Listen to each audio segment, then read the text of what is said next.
Congratulations on being here, because if you are here watching this video, it means you're interested in improving your relationship, and one of the best ways you can do that is to improve communication. I'm going to give you 5 quick tips on how to drastically improve your communication. Number 1, actively listen. Now, this seems pretty obvious when you're communicating, one person's speaking, one person's listening, but a lot of times that doesn't happen. Oftentimes, we are so passionate about being heard, emotions are probably high, and so we're so concerned with expressing and being heard that we're not really taking the time to actively listen. So what does active listening entail? The first thing is give your undivided attention to your partner. Now, you might be one of those people who can multitask. You might be able to be on your phone or be working on dinner or doing something else. But nonverbal communication is almost as important as the verbal communication. And when you are giving someone your undivided attention, you're saying to them without saying it out loud, I am concerned with what you are saying. I am active. I am present. I am interested to know what you are trying to express to me. So unless you are driving, I would highly recommend putting everything down and giving your partner eye contact. Not in a creepy way where you're looking like you're staring them down, but really engaging and giving them nonverbal cues that you're understanding and listening, nodding your head and things like that. This goes without saying, but don't interrupt. Let them get their thought out completely. And when they're done, say back to them in your own words what it is that you think that they're saying. This will give them an opportunity to say, yeah, that's exactly what I was trying to express to you. And then you can make it your turn to express what you want to express to them. Or they might say, no, that's not exactly what I'm trying to say. Let me put it in a different way. And you go back and forth until you understand them. Now, in the reverse, when it's your turn, they'll do the same for you. Ideally. The next thing you could do to make communication more effective is to help them not feel as attacked.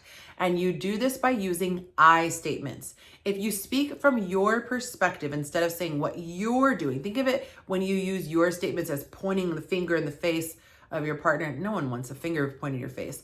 But if you use I statements and talk about how you felt, it's a lot easier to palate and it's easier for them to empathize with what you're going through. So you could say, I was really hurt by this. I felt like XYZ, as opposed to acting like you know their intentions and saying you did this and you meant to blah, blah, blah, blah, blah. Just stick to what you felt like. I felt like I wasn't being supported. I felt attacked.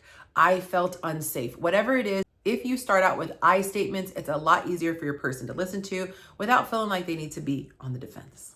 This will also help your conversations to be more constructive. Number 3, the next tip is to practice empathy.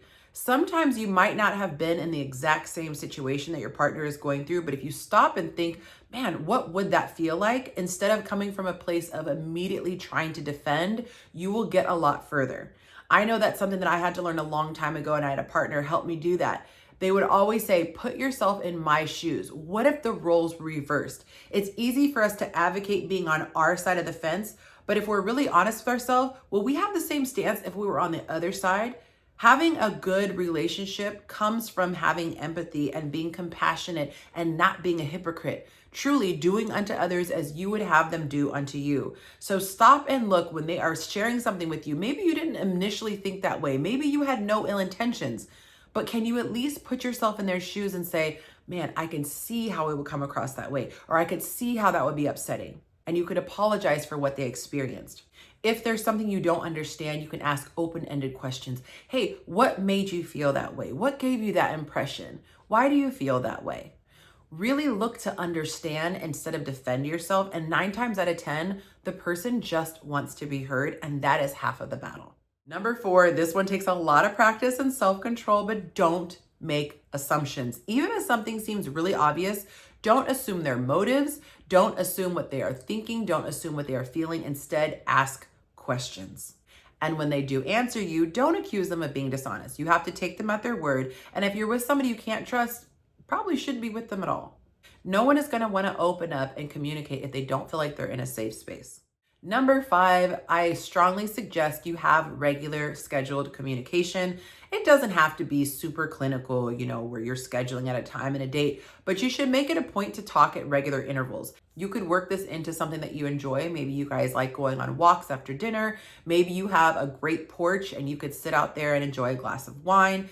as long as you don't drink too much, because alcohol and serious conversations don't mix too well. But you could fuse fun and this check-in time, but it's just a chance to kind of get a temperature check and see where how your partner's feeling. If they're a great person, they're probably not going to pepper you all throughout the day with all these little things that are bugging them. But this is a chance to really stop and analyze what were the bigger things that really irked you. And it could also be a positive thing. Hey, these are the things that I loved. Relationships take work, even though they can be a lot of fun. They're like a car, they have to be maintained. You got to get your oil changed, you got to put gas in it, you have to change out the different fluids. Clearly, I don't know a lot about cars, but you have to maintain them. It doesn't mean that the car is problematic, it's just what it needs to be able to operate at top efficiency. So same thing in relationships, you got to check in. Even if your partner says, I'm happy, everything's really great, fine, at least you checked in and they know that you care. I hope these tips were helpful to you. If you enjoyed them, please go ahead and let YouTube know by clicking that like button. If you are not subscribed, go ahead and do that now if you want more advice on love, sex, dating, and relationships. If you want to see more, check out my other videos. I will see you next time.